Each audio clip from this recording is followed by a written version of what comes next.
میرے پیارے ساتھیوں، مکے سے مدینہ پیدل چل رہا ہے، جہاں تھک جاتا اوپر کی چادر زمین پہ بچھا لیتا، بیٹھ جاتا، جہاں نیند آتی اسی جگہ سو جاتا، تھوڑا بہت ستو جو لے کے آیا تھا وہی کھاتا جا رہا ہے، پانی جہاں مل جاتا پی لیتا، رات کا سفر دن کا سفر، رات کا سفر دن کا سفر، چند دنوں کے سفر کرنے کے بعد مدینہ پہنچتا ہے۔ آپ تو اپنی نیند کی قربانی دے کر مسجد میں نہیں آ سکتے ہو، آپ تو ہوٹل پہ چائے پینے بیٹھ گئے اور اذان ہو رہی ہے تو ابھی چائے بنی نہیں ہے، لیکن آپ کو معلوم ہے جب تک چائے پیئیں گے جماعت نکل جائے گی، لیکن آپ چائے کی قربانی نہیں دے سکتے ہو مسجد کے لیے۔ اذان کی آواز سن کر آپ مسجد کی طرف نہیں آ سکتے ہیں۔ ہم دکان پہ بیٹھے ہیں اور اذان کی آواز آ رہی ہے، ہم دکان کی قربانی نہیں دے سکتے ہیں، اور پوچھو تو کہیں گے ہم مومن ہیں، ہم مومن ہیں۔ ایمان قربانی مانگتا ہے، قربانی۔ عبداللہ ذوالبجادین جنگل میں بکریاں چرا رہا ہے، اور محمد رسول اللہ پر ایمان لانے والے صحابہ بھی جنگل میں بکریاں چرا رہے ہیں۔ ہاں بکریاں چرا رہے ہیں، بکریاں چراتے جاتے اور صحابہ قرآن کی آیتیں گنگناتے جاتے، بکریاں چرا رہے ہیں اور قرآن کی تلاوت زور زور سے کرتے جا رہے ہیں، جنگل میں پڑھتے جا رہے ہیں۔ عبداللہ ذوالبجادین جو پکا کافر ہے، اس کے کانوں میں قرآن کی آواز ٹکراتی ہے، صحابہ کو قرآن پڑھتے ہوئے دیکھتا ہے تو کان لگا کر سننے لگتا ہے۔ ابھی اس نے چند آیتیں ہی سنی تھی، جنگل میں بکریاں چراتے ہوئے چند آیتیں ہی سنی تھی کہ وہ فوراً اپنی بکریاں لے کر واپس آتا ہے اور اپنے چچا سے کہتا ہے، اے چچا ان بکریوں کو پکڑو، اب میں ان بکریوں کو نہیں چراؤں گا اور آپ کی غلامی سے آزادی چاہتا ہوں، اس لیے کہ آج ہم نے ایک ایسی کتاب سنی ہے، آج ایسی آیتیں سنی ہے، آج ایسا کلام سنا جو کسی انسان کا کلام نہیں ہو سکتا ہے۔ عبدالعزیٰ کو، یہ عبدالعزیٰ نام ہے ابھی ان کا، یہ کافر تھے۔ ابھی جب قرآن کی چند آیتیں سننے کے بعد اپنے چچا کے پاس گئے تو کہا اپنی بکریاں لو۔ چچا نے کہا کیوں، کیا بات؟ اب میں اسلام لاؤں گا۔ چچا نے کرتا اتروا لیا، لنگی اتروا دی، گنجی اتروا دی، جوتے تک اتروا دیے، بالکل برہنہ کر دیا، ننگا کر دیا، اور فرمایا جب تم ہمارے نہیں رہے، اسلام لانا چاہتے ہو، قرآن پر عمل کرنا چاہتے ہو، قرآن پر ایمان لانا چاہتے ہو، تو میں نے جو کچھ دیا سب کچھ واپس کرو۔ کرتا اتار دیا، جوتے اتار دیے، گنجی اتار دی، جو کچھ امامہ سب اتار دیا، صرف لنگی رہ گئی۔ کہا چچا جان صرف اتنی اجازت دے دو کہ میں اپنے گھر جاؤں اور اپنی ماں سے کپڑا لے لوں، اس کو ہم لپیٹ لیں اور آپ کی لنگی ہم آ کر واپس کر دیں۔ چچا کہتا ہے نہیں، اتنی دیر کی بھی اجازت نہیں دوں گا کہ تم اپنے گھر جاؤ، اگر تم اسلام پر عمل کرتے ہو، قرآن پر ایمان لانا چاہتے ہو تو تمہیں لنگی ابھی اتارنا پڑے گی۔ تھوڑی دیر کے لیے عبدالعزیٰ نے سوچا اگر لنگی اتار دوں گا تو بالکل ویسے ہو جاؤں گا جیسے کوئی جانور، بھیڑ بکری۔ پھر سوچا جب ایمان لے ہی آیا ہوں، کلمہ پڑھنے کے لیے تیار ہوں تو یہ قربانی بھی دے دینا چاہیے۔ اپنی لنگی اتاری اور پھینک دی اپنے چچا کے منہ پر، اور چچا کے گھر سے اپنے گھر تک برہنہ، ننگا، کما ولدت امہا، جیسے اس کی ماں نے اسے آج ہی پیدا کیا ہو۔ اس ظالم چچا نے لنگی تک چھین لی اور اپنے چچا کے گھر سے اپنے گھر تک جب آیا تو بالکل برہنہ اور ننگا آیا۔ راستے میں لوگوں نے اس کو ٹوکا، اے عبدالعزیٰ یہ کیا ہو گیا؟ اور عبدالعزیٰ کہتا ہے اب میں مومن ہوں،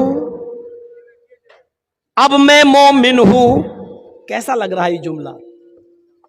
اب میں مومن ہوں، یعنی ساری چیزیں اتار دی، اب میں مومن ہوں، یعنی ایمان قربانی مانگ رہا ہے۔ میں نے اپنے کپڑوں کی، جوتے کی، گنجی کی، یہاں تک کہ لنگی تک کی قربانی دے دی، کیونکہ اب میں مومن ہوں۔ میرے بھائیوں ذرا تصور کرو کہ اس حال میں اب میں مومن ہوں کیسا لگ رہا ہے۔ آپ تو اپنی نیند کی قربانی دے کر مسجد میں نہیں آ سکتے ہو، آپ تو ہوٹل پہ چائے پینے بیٹھ گئے اور اذان ہو رہی ہے تو ابھی چائے بنی نہیں ہے، لیکن آپ کو معلوم ہے جب تک چائے پیئیں گے جماعت نکل جائے گی، لیکن آپ چائے کی قربانی نہیں دے سکتے ہو۔ مسجد کے لیے. اذان کی آواز سن کر ہم مسجد کی طرف نہیں آ سکتے ہیں. ہم دکان پہ بیٹھے ہیں اور اذان کی آواز آ رہی, ہم دکان کی قربانی نہیں دے سکتے ہیں. اور پوچھو تو کہیں گے ہم مومن ہیں, ہم مومن ہیں. ایمان قربانی مانگتا ہے, قربانی.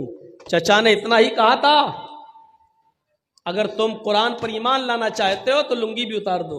اور اس نے اجازت اتنی مانگی تھی بس کہ مجھے گھر تک جانے کی اجازت دے دو, صرف لنگی تو ہے, چادر پہن لیں گے اور آپ کی لنگی آپ کو دے دیں گے. کہا کہ نہیں, اگر قرآن پر عمل کرتے ہو, ایمان لانا چاہتے ہو تو لنگی بھی اتارو. اور اس نے پھر لنگی بھی اتاری. ایمان قربانی مانگتا ہے, قربانی. کیسا لگ رہا ہے اس حال میں عبد العزیٰ کا ایمان. بہرحال جب وہ اپنے گھر پہ جاتا, دروازے کو دستک دیتا, ماں نے دروازہ کھولا. ماں نے دروازہ کھولا تو کیا دیکھا, میرا بیٹا ننگا. بڑا تھا عبد العزیٰ, اس لیے سر گھما لیا. بیٹے اس حال میں تم اپنی ماں کے سامنے آئے ہو, کیا ہوا؟ میرے دیور نے, تمہارے چچا نے تمہارے ساتھ یہ سلوک کیوں کیا؟ عبد العزیٰ کہتا, ماں اس لیے کیونکہ میں ایمان لا رہا ہوں, میں قرآن کو ماننا چاہتا ہوں, میں اسلام لانا چاہتا ہوں. میں نے قرآن کی آیتیں سنی, میرا دل آیا ہے, میں قرآن کریم پر عمل کروں گا. ماں وہ کسی انسان کا کلام نہیں, وہ اللہ کا کلام ہے. ماں نے کہا اچھا تو تو اپنے باپ دادا کا دین چھوڑ دیا؟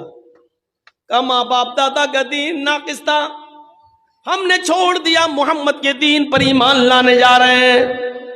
دروازہ بند کر دیا ماں نے. اگر تو محمد کے رب پر ایمان لاتا ہے, قرآن پر ایمان لاتا ہے, تو میرے گھر کے دروازے بھی تیرے لیے بند. یہ وہ قرآن ہے جس کے لیے اس بیٹے نے اپنے ماں کا دروازہ بھی چھوڑ دیا. ماں میں تجھ سے گھر نہیں مانگ رہا ہوں, روم نہیں مانگ رہا ہوں, زمین نہیں مانگ رہا ہوں. جب تو نے مجھے بیٹا ماننے ہی سے انکار کر دیا ہے تو میں تجھ سے یہ ساری چیزیں کیوں لوں گا؟ ماں تو نے مجھے پیدا کیا ہے اور اب گھر کے دروازے سے باہر نکال رہی ہے, مجھے ایک چھوٹا سا کپڑا دے دے, کوئی چادر دے دے, بس اتنا دے دے کہ میں اس چادر کو, اس کپڑے کو پہن کر مکے سے مدینہ چلا جاؤں اور جناب محمد رسول اللہ کے ہاتھ پر ایمان لے آؤں. ماں نے کہا اچھا ٹھیک ہے. اندر گئی اور ایک چادر اٹھا کر اوپر سے پھینک دی, لے اب تیری شکل مجھے نہیں دکھنی چاہیے. یہ ہے قرآن پر ایمان, اپنے گھر کی بھی قربانی. اب کوئی گھوڑا نہیں ہے, کوئی اونٹ نہیں ہے, کوئی چیز نہیں ہے, چادر کے 2 ٹکڑے کر دیے. جو ماں نے چادر پھینکی اس کے 2 ٹکڑے کر دیے. ایک ٹکڑا پہن لیا اور دوسرا ٹکڑا اوپر ڈال لیا اور چل دیا مکے سے مدینہ. جن لوگوں نے حج یا عمرہ کیا ہوگا وہ اچھی طریقے سے جانتے ہوں گے, کوئی تقریباً 400 کلومیٹر کی دور. تصور کیجیے آپ, عبد العزیٰ کے پاس گھوڑا بھی نہیں ہے, اونٹ بھی نہیں ہے, اور مکے سے مدینہ پیدل چل رہا ہے. جہاں تھک جاتا اوپر کی چادر زمین پہ بچھا لیتا, بیٹھ جاتا. جہاں نیند آتی اسی جگہ سو جاتا. تھوڑا بہت ستو جو لے کے آیا تھا وہی کھاتا جا رہا ہے. پانی جہاں مل جاتا پی لیتا. رات کا سفر دن کا سفر, رات کا سفر دن کا سفر. چند دنوں کے سفر کرنے کے بعد مدینہ پہنچتا ہے. فجر کی نماز کا وقت ہے. مسجد نبوی میں گھس جاتا ہے اور منبر کے پاس چپکے سے اسی چادر کو اوڑھ کر بیٹھ جاتا ہے. اللہ کے نبی صلی اللہ علیہ وسلم نماز پڑھانے کے لیے فجر کی جب آتے ہیں, منبر کے پاس چھپے ہوئے, چپکے سے بیٹھے ہوئے اس آدمی پہ نظر پڑتی ہے جو چادر اوڑھ کر بیٹھا ہے. پوچھا ادھر کون؟ جواب دیا عبد العزیٰ. او عبد العزیٰ مکے سے آئے ہو؟ ہاں. کیسے آئے ہو؟ پیدل آیا ہوں. کیا کرنے آئے ہو؟ کہا آپ کو نبی ماننے کے لیے, قرآن کو آسمانی کتاب ماننے کے لیے.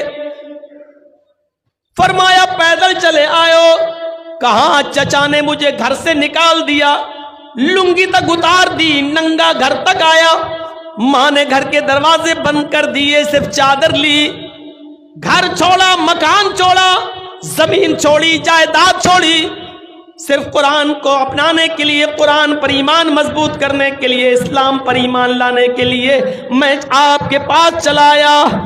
ادھر نبی اکرم چیختے ہیں, اے عبدالعزیٰ, گھر چھوڑ دیا, مکان چھوڑ دیا, بیوی بچے چھوڑ دیے, ماں چھوڑ دی, چچا چھوڑ دیا, کپڑا لتا سب چھوڑ دیا, پیدل چلا آیا اور ایمان بچا لیا.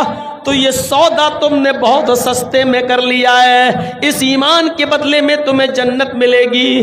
کلمہ پڑھا, اسلام لے آیا. فرمایا اللہ کے نبی نے, آج کے بعد تمہارا نام عبدالعزیٰ نہیں ہے, بلکہ آج کے بعد تمہارا نام عبدالعزیٰ نہیں ہے بلکہ عبداللہ ذوالبجادین ہے. آج کے بعد تمہیں عبداللہ کے نام سے یاد کیا جائے گا. یہ تھا عبداللہ جس نے جنگل میں صحابہ کرام کے منہ سے نکلنے والی آیتوں کو سنا تو ایمان لے آیا, اس کی دل کی دنیا بدل گئی. یہ قرآن کی تاثیر تھی, لیکن آج قرآن کی تاثیر کیسے بدل گئی؟ ابھی میں نے مثال دی, ان کھانے پینے کی چیزوں کی تاثیر نہیں بدلی, قرآن کی تاثیر کیسے بدل گئی؟ آج ہم پڑھتے ہیں, رمضان میں پورا پورا قرآن سنتے ہیں, کچھ مسجدوں میں ایک ہی رات میں پورا قرآن پڑھ لیا جاتا ہے. نئی دکان, نئے مکان میں کرائے کے ٹٹوؤں کو بلا کر پورا قرآن ایک دن میں پڑھ لیا جاتا ہے. میں پوچھتا ہوں میرے بھائیوں, قرآن آج ہمارے حلق کے نیچے کیوں نہیں اتر رہا ہے؟ میں پوچھنا چاہتا ہوں قرآن کی تاثیر کیسے بدل گئی؟ یہ قرآن وہ قرآن تھا, یہ قرآن وہ کتاب تھی جو ڈنکے کی چوٹ پر اعلان کر رہی ہے کہ لو انزلنا ھذا القرآن علی جبل لرأیتہ خاشعا متصدعا من خشیۃ اللہ. اگر ہم نے اس قرآن کریم کو کسی اونچے پہاڑ کے اوپر نازل کیا ہوتا, اللہ کہہ رہا ہے